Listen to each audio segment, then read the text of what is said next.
and welcome to In the Making, a series of conversations from North Bennett Street School where we connect with a range of new voices, fields, and perspectives.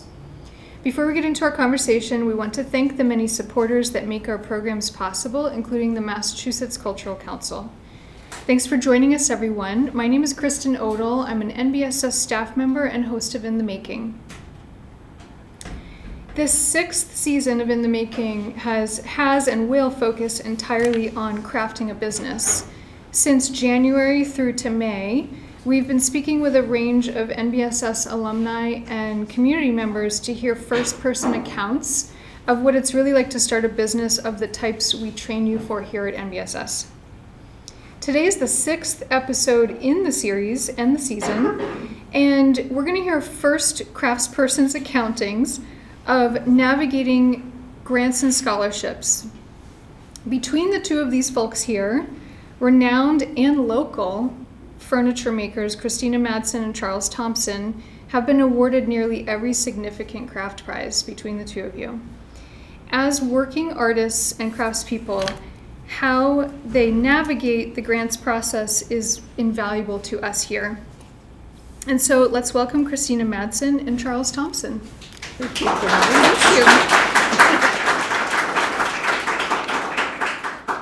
We're so lucky to have you both. Thanks. Nice to be here. Yeah. So let's just dive right in. In all of my years collaborating with artists and craftspeople, and I'm going to generalize here, I've not met one who doesn't prefer to be at their bench in the studio deep in materials mess. At what point in your career as a craftsperson did it become clear that you needed to pause, step away from the bench, and articulate your work and your practice? You know, pen to paper, finger to keys. So the question is, at what point did that happen for you, and did it come naturally to you? Do you want to? Sure. Well, I guess I'll start in the very beginning. I started woodworking by making anything anyone would ask for. So I took a lot of different commissions, and that meant that I was making a lot of things that I wasn't invested in long term. So there came a point where, I wasn't making enough doing that to think far ahead. And B, I wasn't making the things that I knew I could make really well, or at least have a lot of fun doing. So I realized that there were other ways to sort of fund my fancies and my whimsy things other than, straight up lemonade stand woodworking, which is what I was doing.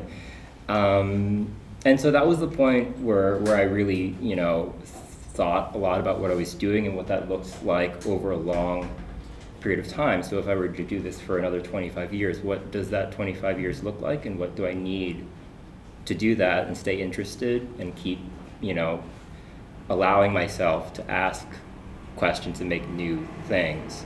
And so that kind of reorientation is when I started to look at grant funding and teaching, actually, too. Mm-hmm.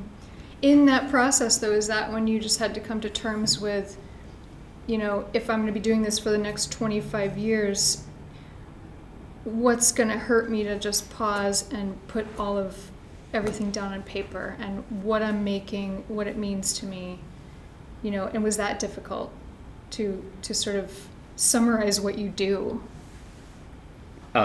It wasn't difficult. I think it was right because I had been doing this thoughtlessly sort of for a long time by that point, just in a, kind of a part-time way. But as I switched to full-time, that was a really, that was a junction sort of. And also a lot of things were happening in my life where, I was having a kid. So, already just the thought of needing money and stability and taking myself seriously. I wanted to do a good job because I wanted, I don't know, I felt like I needed to do it better. So I tried to find a way to make that happen. Mm-hmm. And it was a pretty big gift to give oneself to take time to think about what you're doing and what you want to do, and thinking like maybe I can win something. I don't know. Yeah, I mean, you can't unless you put that stuff down on paper, right? Yeah, exactly. Yeah. What was your experience like at that moment? Well, I never stepped away from the bench. Any time that I've applied for funding, it has been integral with working. And I'm thinking while I'm working, and making time, of course, having to take some time off, but I've never had that clear-cut separation between building and writing. And so for perhaps my application for a Fulbright grant is the easiest example to give, where I had just returned from an artist in residency at the University of Tasmania and a stopover in the Fiji Islands, and I had met a woodcarver there and came back with a longing to return to Fiji to study with the carver, because that style of carving had influenced me since I was in my early 20s. And so in conversation with a friend, she just said, why don't you apply for a Fulbright grant? And the deadline was within like 6 weeks. And I literally hinged my application on whether I could get 3 people to write recommendations.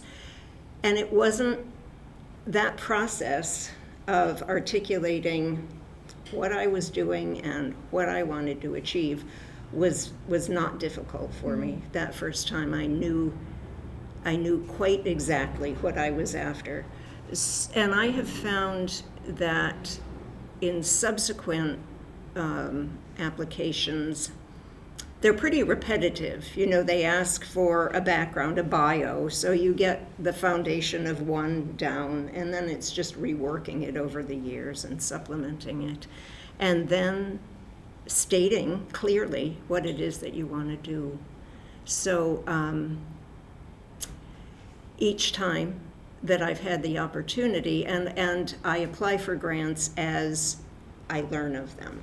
I haven't stopped work and thought, well, I need to get some funding. Not always. I did one time. I didn't stop work, but I realized I should try to get some funding to accomplish a project that I want to do. So as I started off saying, it wasn't a clear-cut stepping away from the bench. In part because really it's the work that gets you the grants. Right. You have to continue to make the work. Yeah. And feeding, I think that it becomes like a dialogue too. When you're applying for grants and making work, it feeds. So you tend to, well, at least I tend to want to make better work, and that begets more, funding, and then you can make more work. So you enter into kind of a whirlwind of that. I can visualize that, because even the more you draft and write something repeatedly, the better you get at it, and the same with your craft practice. Yeah. I just want to rest on your practice right there. You're saying that you never really step away from one to do the other. It's kind of all happening in concert. Are you training your brain to think of putting, maybe let's say go back a long ways and to earlier in your career, and are you, while you're working at your bench, are you training your brain to sort of shape constructive... A narrative? Yes, yeah. No, or themes? absolutely No. not. No. My main interest is building and designing, right? So that's where my imagination had to stay. And when the grant opportunities became available, then I had to shift thought to present what I was doing, but no, I was not developing a narrative. In words.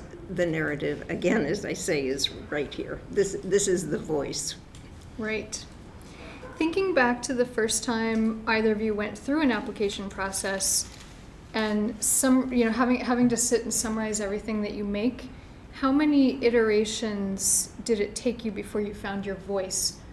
Or if that's not a reasonable question to ask, how about from then until now? How many iterations have you gone through of like summarizing what you do in your belief system through craft? Yeah, I don't need an exact number, just it's been wide and it's always changed. It's iterative, I think. So I don't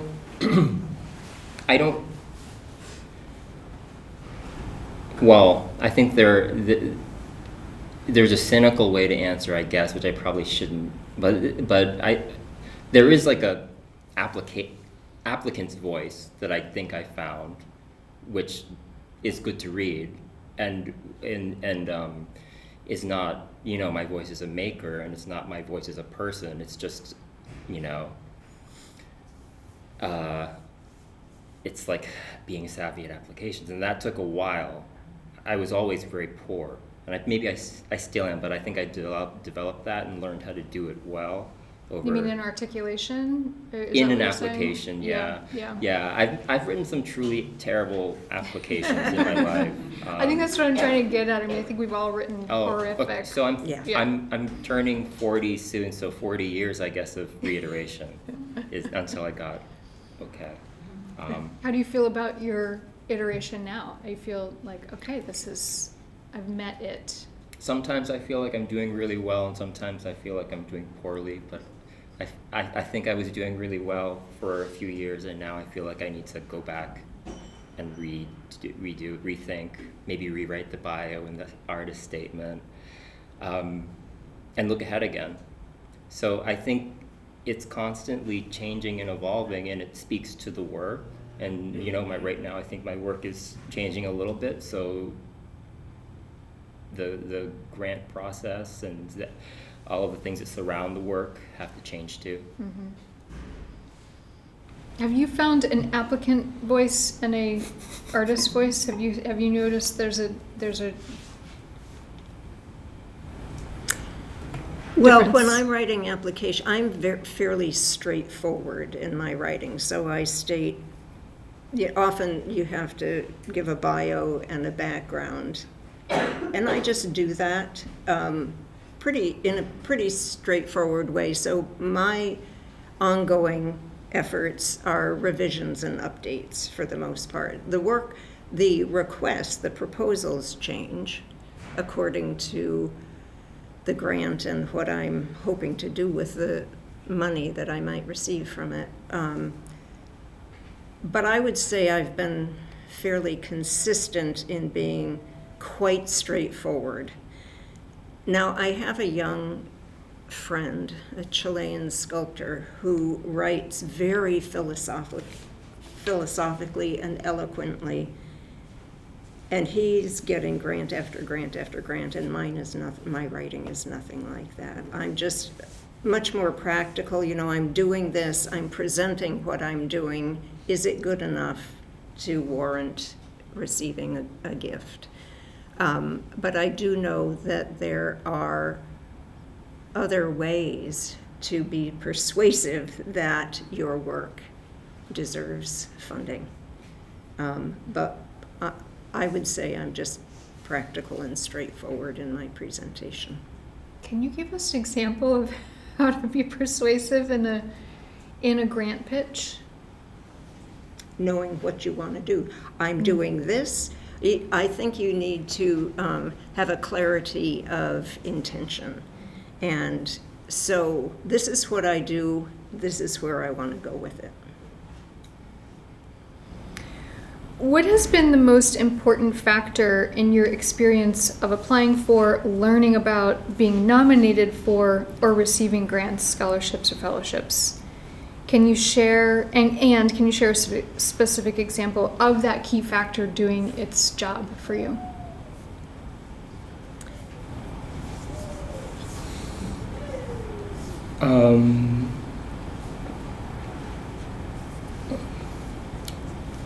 I'm not sure. Okay, let me, do you have an answer? I can say in one word, Oh, sure. perseverance. Perseverance. You just have to keep making work, and getting it out there and applying. And what I have found is that, I think it can be assumed that for every grant that's available, there are many, many deserving potential recipients, and it can be sort of the luck of the draw in regard to who is the what members are reviewing, what the jury is, who the jury is. And you will apply for many more grants than you receive, but you just have to keep doing it, and eventually one will come. And then after the first one, after you receive the first grant, it really is a bit easier to get subsequent grants and invitations to apply. Many grants are by invitation or nomination, and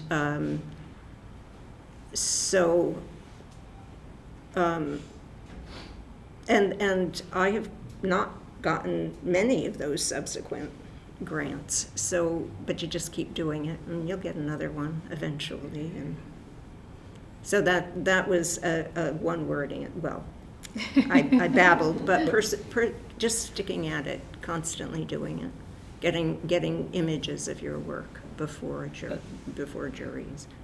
I think I would use a word that you use is clarity, I suppose, is the key factor, because you mentioned a friend who likes to speak philosophically, and my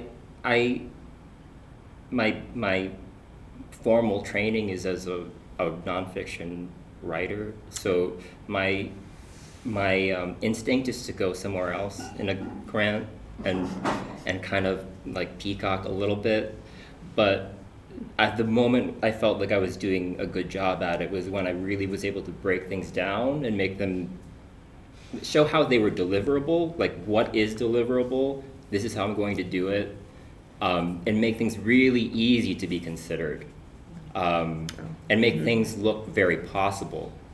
And so I mentioned that it was a really great gift to write these and take time to write them, because at the same time you're sort of talking to yourself about how exactly what it is you want to do and achieve, and what is this work that you're doing.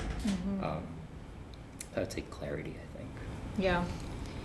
And in the perseverance, that feeling, I would imagine that you're also, if you're awarded your first grant or scholarship or award, and when we're using any reference to application in this conversation is referring to anything, award, grant, fellowship, educational institution, getting into a school.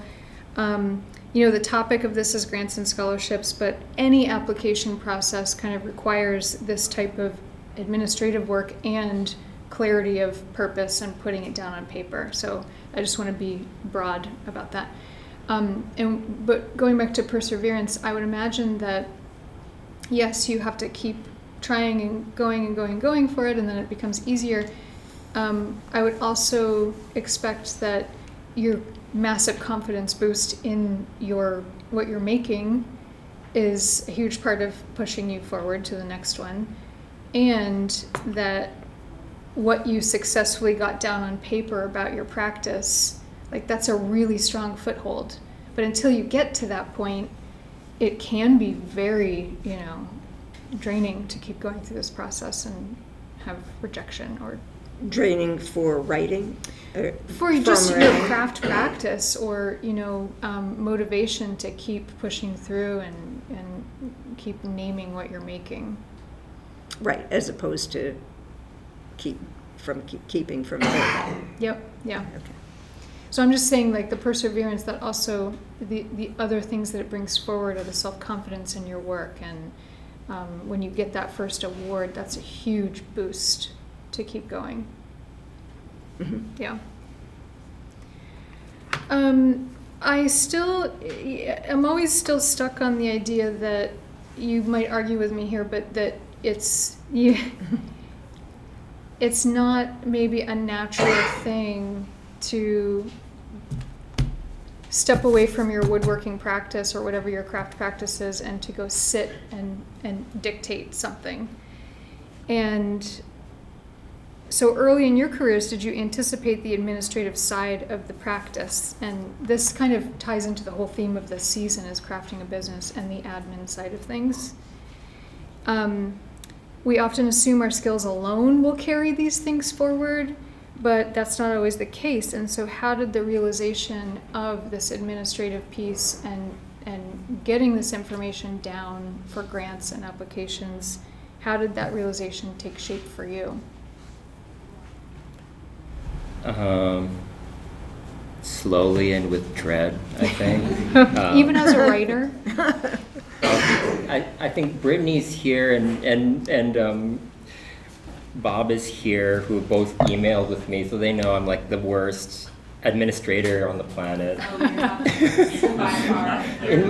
In my mind, I'm the worst. So I do it very reluctantly, but it is half of the game, is finding a way to feed the other thing. So I mean, it's growing more and more, I think, as I go forward. But you know, some days I'll sit at the computer to just write an email, and then my day in the shop will be, I'll go out at like 3 p.m. What does that do to your soul? I mean, it's fine. You just have to find a way to make it work. And we're in Boston, so Paul Pierce used to say this thing that I always think about, which was like, what type of player was he? He would give the game what it needs. And so sometimes that means doing the thing that helps something else. And Thank you for quoting Paul Pierce, yeah. By the way. That's exceptional. I'm happy I got to do it. But there are a lot of muscles, and you have to flex all of them. The more things you have going, and the more juggling you're able to do administratively, I mean, the more outs you have, I think. That's what I'm guessing.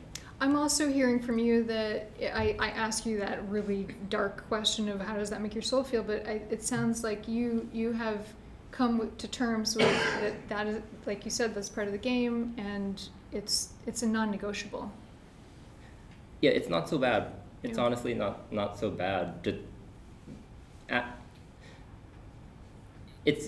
I mean, I can't, I'm a little bit of I have narcissistic whatever, probably, and it's nice to talk about yourself, and which is when you're typing an email about something or writing a grant, is what you're doing is kind of thinking about yourself and really helping that other self, the maker, I think. And so it doesn't feel bad to do that. I mean, I dread it because I'm terrible at it. But I never feel like I'm crushed. Could either of you share your words of wisdom to even anyone in this room or on the call, to a craftsperson who that doesn't come naturally to, to write about themselves? What are some tips or tricks that you could offer someone to sit and have like an objective viewpoint on their practice? Perseverance. It's not an easy thing to do. Even though I don't step away to just focus on that, it's always toilsome, and that's in part why it becomes a revision, because I've made that initial effort. And each one, I mean, some grant applications require a lot more effort and a lot more writing than others. And it is laborious, but also designing any new piece is laborious. And so eventually, you write a draft and you think about that draft and you improve it a little, and it can go through many phases before you get to a place where you feel confident. It's also good to have someone else read it for you, to have friend or some kind of editor. And that's the other thing about applications, is that you can request help. You can even ask a grant writer to do it. And again, they'll support you with language while you're building the work. Mm-hmm. So there is assistance available, where that's not so much true for the design work. I love the comparison that you're drawing, that it's the same work, just different. Yes, it is. Than building your furniture. Yeah. And great point also, yes, there are professionals that are grant writers and that are really good at this, that can enable you to keep focusing on your work. But still, sort of the premise of this conversation and talking with you both is the importance of identifying that for yourself and getting it down on paper. Well, even if you ask the assistance of a grant writer, you have to articulate to them what you're looking for. And one thing that my family are all, scientists and write grants in a different way all the time. And so one thing that I found that helped was look at really heavy-hitting scientific grants, which are, if you just Google that phrase, heavy-hitting scientific grants, you can find awarded things that are not in the language that you might use as an artist, and not the way that you would think about your work maybe, but they really have a very lucid and strong argument for solving a problem. And when I talked, your question about voice, I mean, just adopting that voice or co-opting it and putting yourself in that position and using that argument format to say what you want was really helpful for me, to look at those as examples, because that's not a natural thing for me to do. Yeah, I can see that as being helpful. It's just forcing you to answer things in a different, well, you're kind of separating your answers from, I think Yeah. I'm not making sense. Well, See, I would not be good. I cannot write my thoughts down. The dangerous thing for me is that I just want to tell people how much I love wood, which is not a successful grant make. There needs to be more. You need to dig a couple levels down. And I think I really liked what you said about using other people, like even like peers. Yeah. Establishing a peer group really helped me think I could do it. I could do this. Sending them to them for edits, or even I have some very dear friends who will just send me applications, and that alone is incredible. It makes me want to get it just because they sent it to me. It makes me want to apply and win it.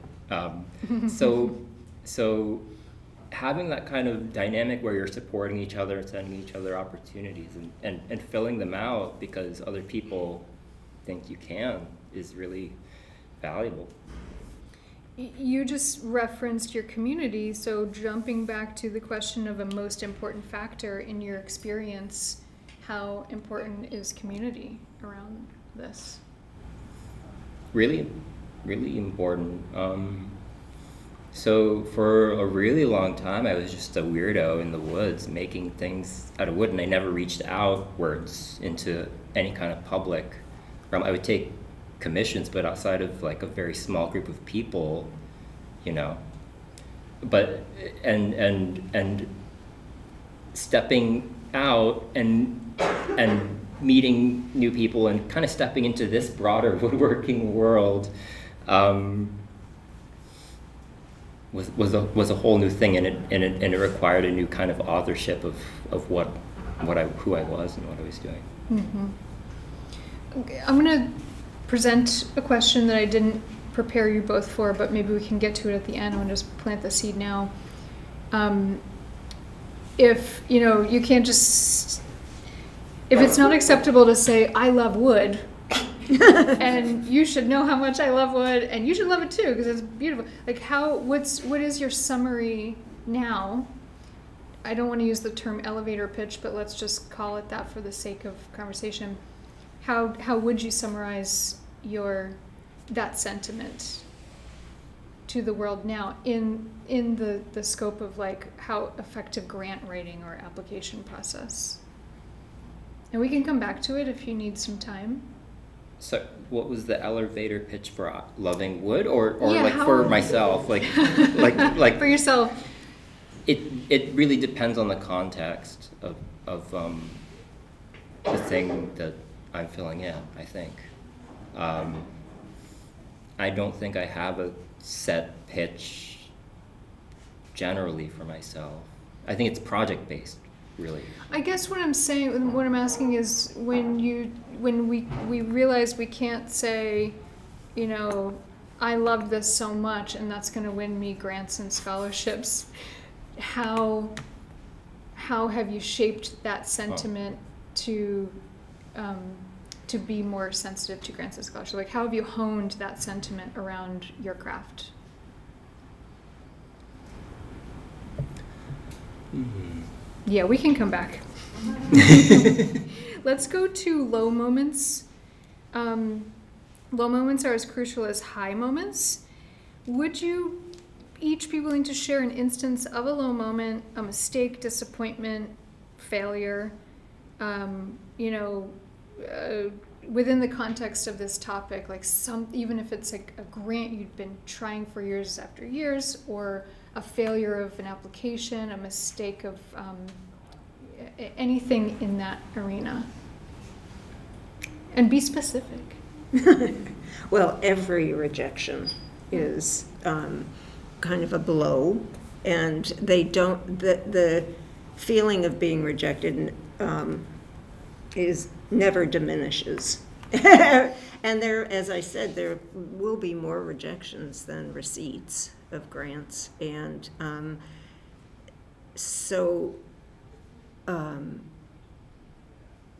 it's always a low moment to know. Well, what I found too is that they will say there'll be a deadline by which recipients will know, and the awardees are notified weeks or months before that. So if you get close to the deadline, you know that you're not a recipient. But even knowing that, when the letter actually comes through, it's so demoralizing, especially if you've had to put a lot of work into it. So indeed, there's one grant that I've applied for a couple of times and still haven't gotten, and have been encouraged to try it again, and I probably will. Not right now. And this is the reason. Often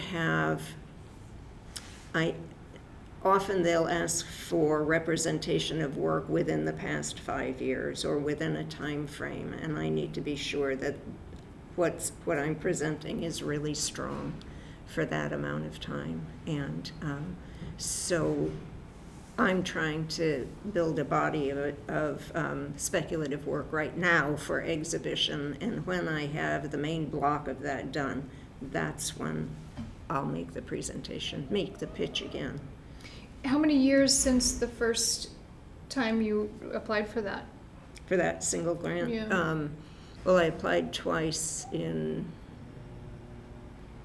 probably 10 and 8 years ago. Mm-hmm. That's a great example of perseverance. What about you, Charles?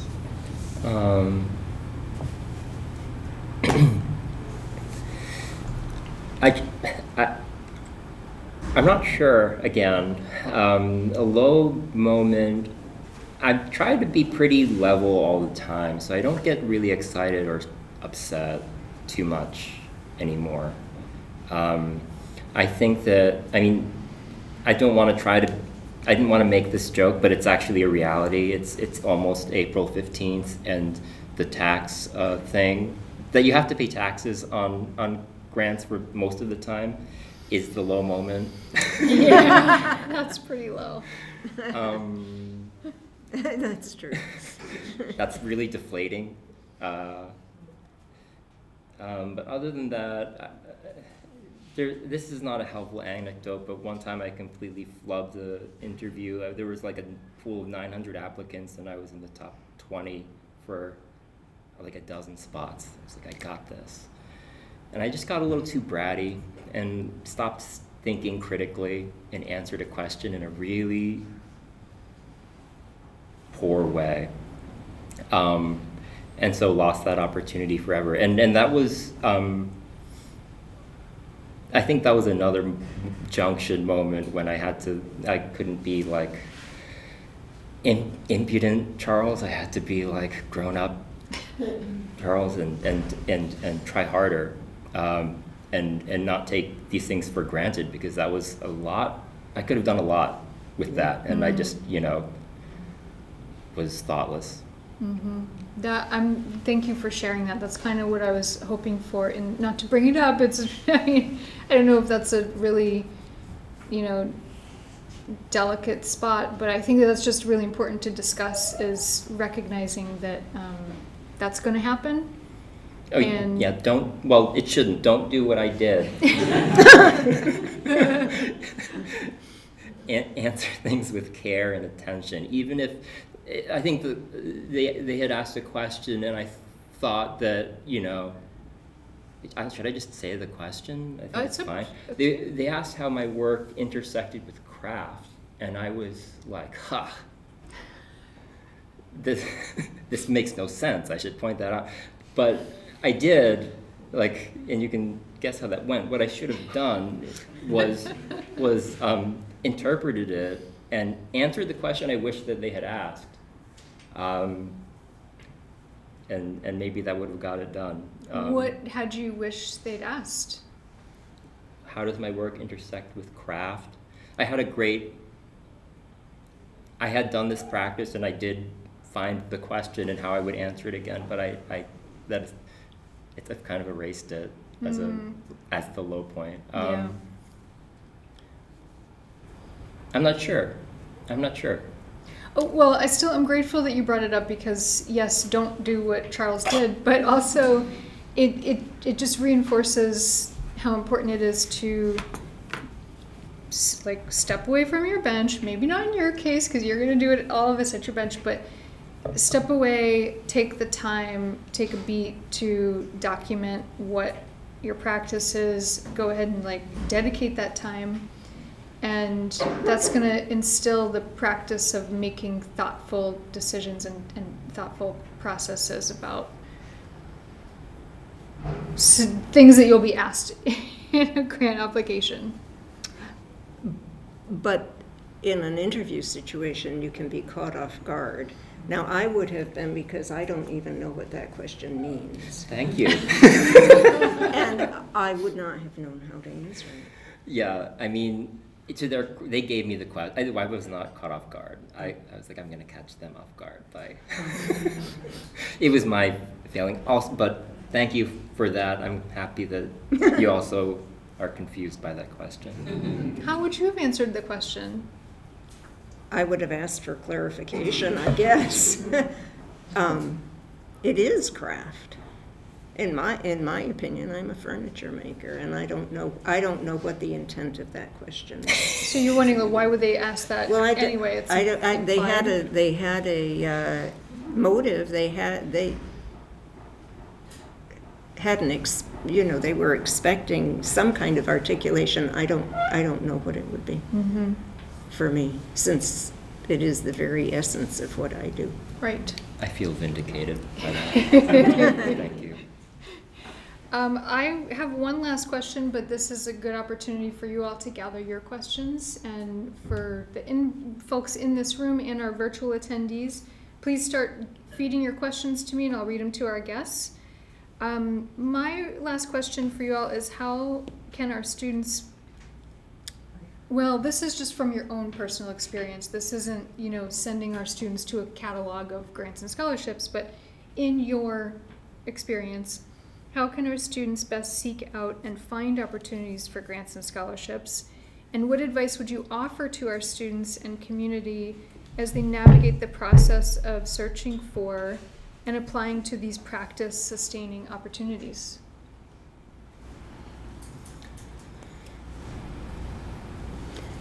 I think the Furniture Society newsletter is a great place to get information.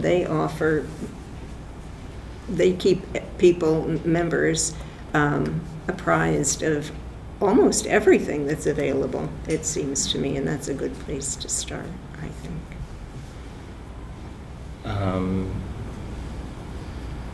Newsletters in general, I think. I know if you're a student somewhere and you know people are students elsewhere, maybe passing things back and forth with your respective newsletters. I have a friend who's an editor at a magazine, and she'll send me some hot tips. Once you start getting into this kind of grant mode, you do end up being on databases that are searchable for grants, and you can find things that way. And once you're in this and you're looking at things, they don't tend to change year to year, so you can kind of plan things over a long period of time and think about, okay, I'm going to apply to this in a year or two, or if I have a really cool project that would fit X, then I'll go for that in 2 years or something like that. But it's pretty easy to roll once you get going, I think.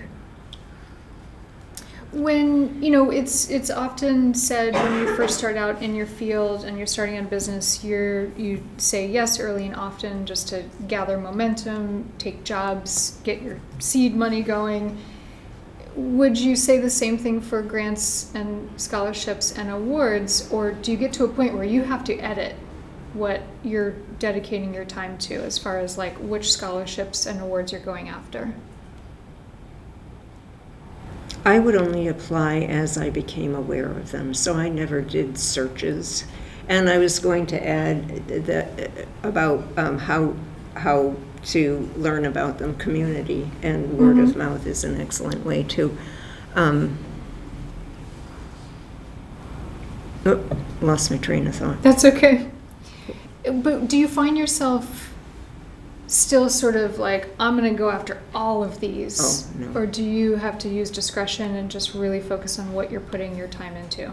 Yeah, I do. I'm not fast enough to go for all of them. So if it's something that I really want and think I have a shot at, or think I try to give it the time it needs, so I'll be really focused and work pretty hard.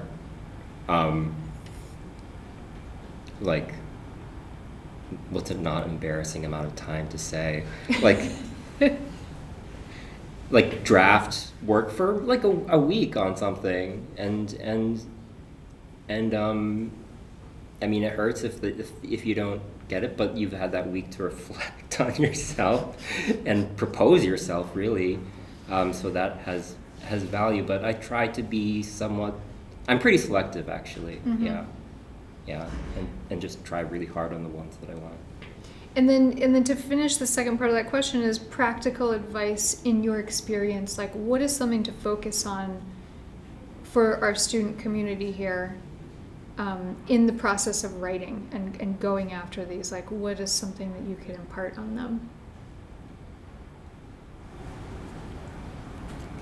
Well, as far as the writing goes, I still maintain that it's integral with the work, and that you have to present a strong body of work simultaneously with the writing, but clarity for both things, and just to have an idea of how this particular grant that you're applying for will benefit a specific direction or goal that you have. And the more definitive you can be in your proposal, I think the more compelling it will be. Mm-hmm. I agree. I think that's. I also jury a little bit for grants, so I'm on the other end probably more often than on the end of writing them, and the ones that end up being the most compelling are just very lucid and very concrete, like even bullet points sometimes. It doesn't have to be, you don't want your friend to tell you their dreams. Like, I had this dream last night, I love wood. You want to know, like, I'm going to do this. This X dollars will do Y thing. I can do it because Z. And arguing for yourself in that very clear, very concise, and non-flourishy way, I think is for someone who's reading like 200 grants in a row, Right. That's what will probably make it easier for them to consider you, I think. I think so too. Brevity, I think, is an important aspect to your writing. That's a great formula. I really love that. However you said it, can you say it again? I want to do X with Y dollars because Z. There we go. That's brilliant. Thank you. But knowing what the thing is super, super, super important. And that's like really, as a maker, very valuable to know, like, be clear about your work and also what you want in the grant. They do work together, I think. Yeah. You all are perfect examples about having a defined knowing what you're doing, like just aesthetically to my untrained eye. And we're all seeing it behind us in these posters, but Charles, you have a very clear vision in your work, and Kristina as well. And we're going to have samples here for everybody to touch and feel, and they're so beautiful. Does anybody in this room have questions for? Oh, yeah, Ellen. I have lots of questions, and I agree with your. I would not have known how to answer that question. I hope they're not watching. My question is, if you apply, I do think people have definitely a certain style, and maybe you have this X this time. But let's say you apply for a grant, and you decide, oh, I didn't get it. I'm going to apply for the same one next year. Are you saying, I'm going to take a different path, I'm going to do a different X, or I'm going to be like, no, I'm sticking to my guns, I'm going to do this one, but I'm just going to clarify it differently, or does that make sense? Or maybe you're like, no, because I do think, there is, you want to do X, but I have many X's, so maybe I'm going to be like, I don't think they like that X, or I just need to do that X better in that grant, if that makes sense. Yeah, I think it depends. The variable is the jury, Yeah. which changes a lot and can change everything. Right. So, I mean, if you're being very shrewd and very calculating, maybe that's a factor. So, I mean, I haven't not researched jurors before.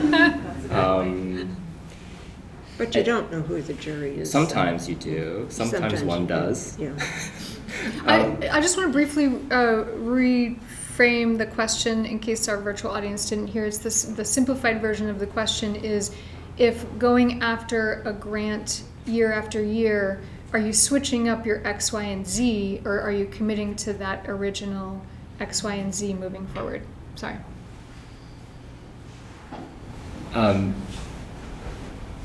I would also say that I would just because of the way that I'm sort of frantic, so I would probably just end up proposing something different, because in a year I'll be a completely different person probably, so I might want something else, or I might be aiming somewhere else.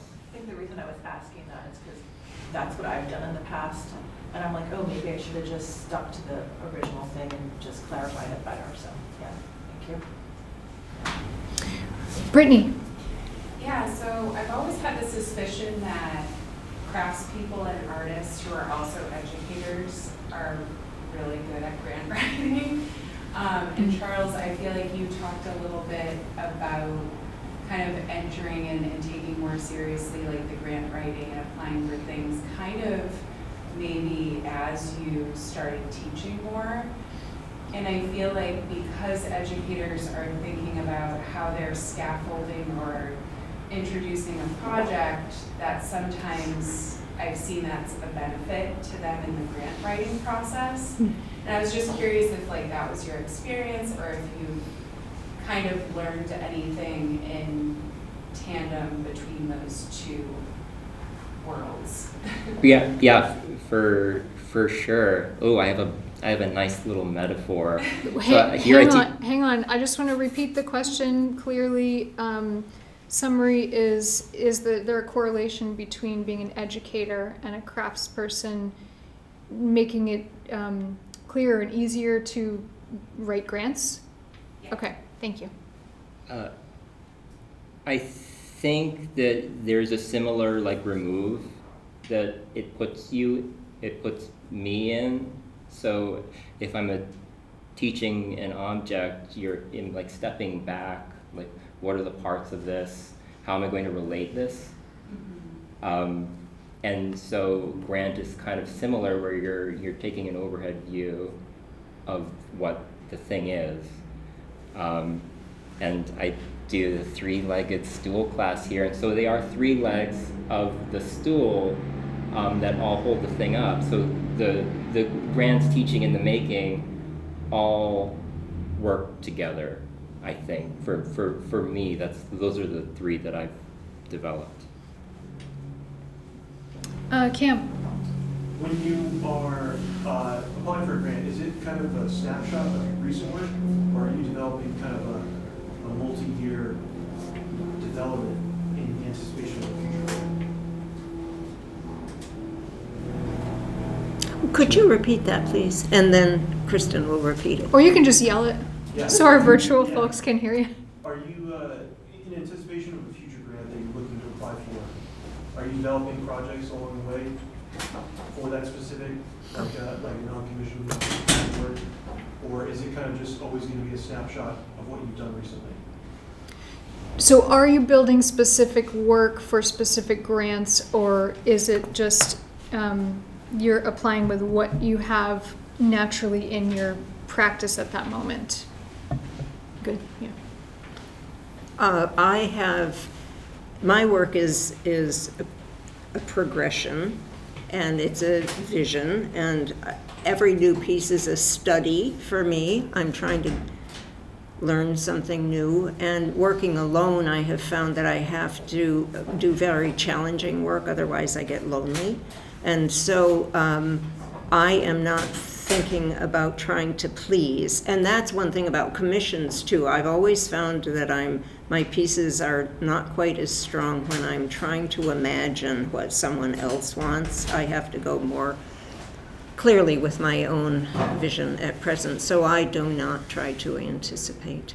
I'd like to just refer back to what you referred to as my having a style. It has not always been this. I began when I was 18, and so and I went to Fiji to study this style of carving in 1990. So I had 15 or 16 years where the furniture that I was making then doesn't look anything like what I'm making now. What was it looking like? Young person's work. It was experimental. It was student work, my design, and I think looking at the whole body of more than 50 years now, you can see a thread. But I would also say that over the course of time, things have become more refined in a way. Can you summarize, we don't have your early work on view here, but can you summarize what the thread was? Was it Was it pattern or was it Very shape? early on, yeah, but the shapes were very different. It was a different time, too. And so the style of furniture that was in vogue then was a little different than it is now. And the whole field has developed quite a bit over the half century. But I had seen the carving of the South Pacific when I was like 21 and started incorporating textured surfaces, mostly with inlay and fluting. So I was definitely influenced early on and then shifted to the carving after I spent my time in Fiji. But still, yeah, it's, well, a lot of my early work was commissioned, and so, I don't know how to describe it, to give a vivid picture of it here. I'm going to ask you a question about this style, and then Colin, sorry, I didn't forget you have a question. This is very you, and and the question that I have about it is, what drew you to this, the visual patterning or the technique, the hand feel? Both, really both.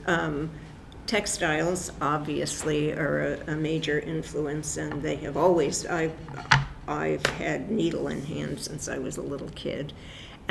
But I also love the rhythm. So the carving tool is pulled toward me, and it's hours of repetitive work, and not unlike knitting, quite frankly. It's meditative, and you have to stay completely focused, because unlike knitting, you can't take out stitches. If you miscut, then you adapt or patch. But both. Thank I you. love the process. Yeah, thank you. It's clear. Question, Colin. I was curious if you folks had anything to speak on as far as preparation, very generally for applications, what things people can do so that when they get in front of any application, they're not starting from a 0 point, which can be very intimidating. All of this is Cataloging, note-taking, researching, conversations with others. What are some things that people can do so that way when they do have an application come up, especially on a tight deadline, they might be a little bit more prepared to engage with those applications? This is great. Great question. This is the most helpful thing is to have these things ready. So a bio, an artist statement, perhaps, good photos. So make friends with the photographer or become one, perhaps.